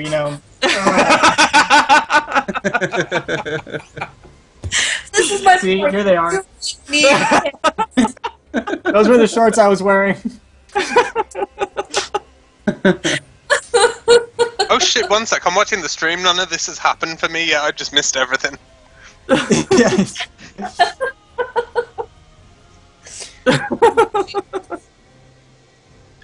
On Now we're another, completely derailed. You don't need to wear pants. See? What was the point? How would they ride mounts? They'd wrap their tail around the middle and sit on top. How would they operate the mechanohog? They'd They just sit run really with fast a like little Morgans. tiny portion of their body inside and the rest outside, and then run the mechanohog with their tail. Oh, okay then. I can't think of any. okay. No, So no, outside of that- the goblin, no, the goblin trachea, the goblin, no, I don't know. One of these days, like in like 3 weeks or something, just out the blue, I'm gonna say like the name of a mount, and you'll say what? I was like, Naga couldn't operate. They don't have feet. Oh god. We done. This is Yeah. nothing. So, Like people are like. On another note, you're not allowed to wear that shirt, Howie. What shirts he wear? Us? He's wearing I'm a wearing- Pats jersey. I'm also wearing a Leonard Skinner shirt. Yeah. underneath. Well, the Leonard Skinner shirt can stay, but the Pats jersey's got to go. Oh, okay. We can't support. Does it help that it's 12 Brady? No. Does that help it? No. Oh, okay. That makes it worse, actually. That makes it worse. Outside of that, though, this has been But Wait, There's Lore right here on youtube.com/The Smoking Gamer. Hope you enjoyed it. Sorry if we didn't fulfill your lore needs this week. Like we said, we didn't have a whole lot of time to put the show together, but we hope you enjoyed it all the same. I had some good moments. I can tell by the laughter that we've all, at least host-wise, have had some good moments. Some good pantsless moments, apparently.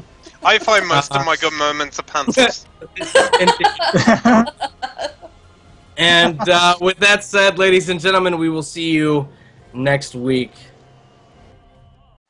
Want to stay up to date with all the latest happenings around the Smoking Gamer and its crew? Well, be sure to follow us on our various social media platforms, including Facebook at facebook.com/TSGamer, twitter.com/Pride1G, or simply @Pride1G. You can also check us out on Anook at anook.com/page/TSGamer. And of course, you can always come and join the fun over at www.knightsoflore.com.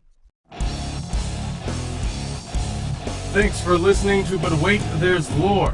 Show your support in the real world by picking up one of our brand new Season 6 But Wait, There's Lore series t-shirts, only at printonblack.co.uk.